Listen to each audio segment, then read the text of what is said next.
This is a robotic arm I've built, and in this video I'm going to show you how I built it and what the major difficulties were. So the robotic arm is a 6-axis robot that uses a vacuum pump to grab objects. In total, the robotic arm consists of 46 parts that I 3D printed and 8 servo motors. So one of the major difficulty was finding a fitting power supply that powers the entire robotic arm. So every servo motor and vacuum pump needed 2 to 4 amperes to run smoothly. That means in total I needed at least 25 amperes to power the entire robotic arm. I achieved that by buying this PC power supply. I couldn't simply weld the cables for my robotic arm with the power supply because these power supplies are meant to be connected with special 24-pin cables like this one here. So I had to connect this cable to a modified one so that it would output the correct amounts of volts and amperes needed for my robotic arm to run smoothly. But after connecting the power supply to the robotic arm and testing it out, it still didn't seem to run perfectly. It looked like as if the robotic arm didn't receive enough amperes to run smoothly, even though it technically should get more than enough through the new power supply that I've just installed. What seemed to be the problem was the wire diameter. Before I used these thin wires to connect all of the motors with the Arduino, the problem with that is the thinner the wire is, the less amount of current can go through such a wire.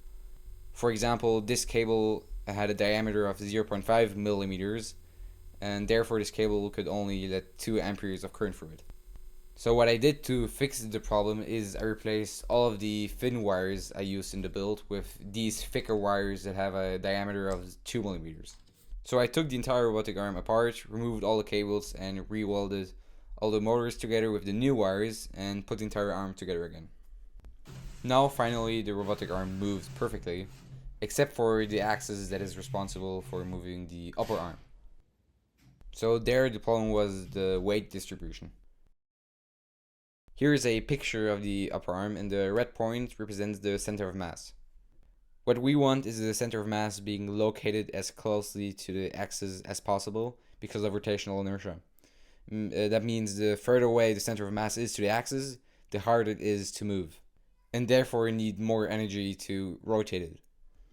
The question now is, how can we move the center of mass from here to there? The easiest and the best solution is simply to have an opposing mass on the other side.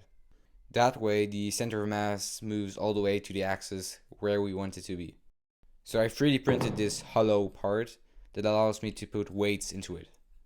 And for the weights I simply screwed these thin metal plates together, which I could then put into the plastic one.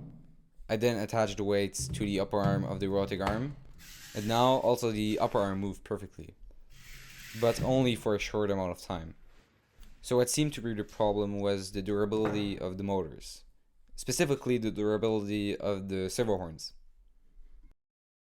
Servo horns are these parts which are mounted on top of the servo's output shaft, and the servo horns I used were made out of plastic. This led to the gears inside of the servo horn to be worn down over time, which then caused the horn to have less traction on the servo motor. So I simply swapped all of the plastic horns with metal servo horns. Through all of these improvements, the robotic arm could now move perfectly for a long amount of time. Until now, I've shown you how I built the robot from the hardware perspective, and now I'm going to show you the software behind the robot. The robotic arm is able to move through a laptop, which uploads the movements to the robotic arm.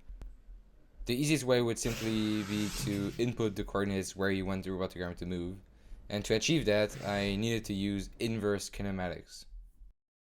Let's assume that you have a robotic arm that is built from 2 segments, and then you want it to move to a certain point.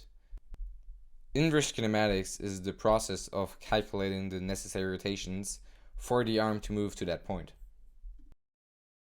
So I use MATLAB to calculate the necessary angles. So this is the entire code I use for the calculations.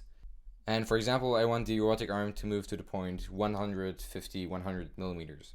I would then simply run the code, and MATLAB then outputs the required angles to move the arm to that point. I also use MATLAB to create a 3D visualization of the arm with these angles. I would then be able to input these calculated angles from MATLAB into the Arduino code and could then simply upload it to the robotic arm. This allows the robotic arm to do very precise movements needed to build, for example, a tower.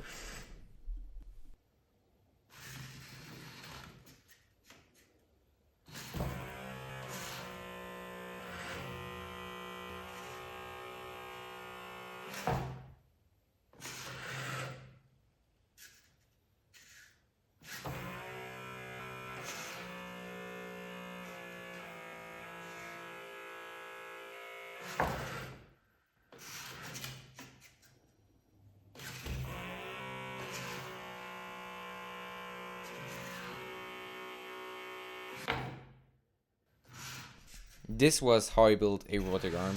I hope you learned something on the way, and thanks for watching.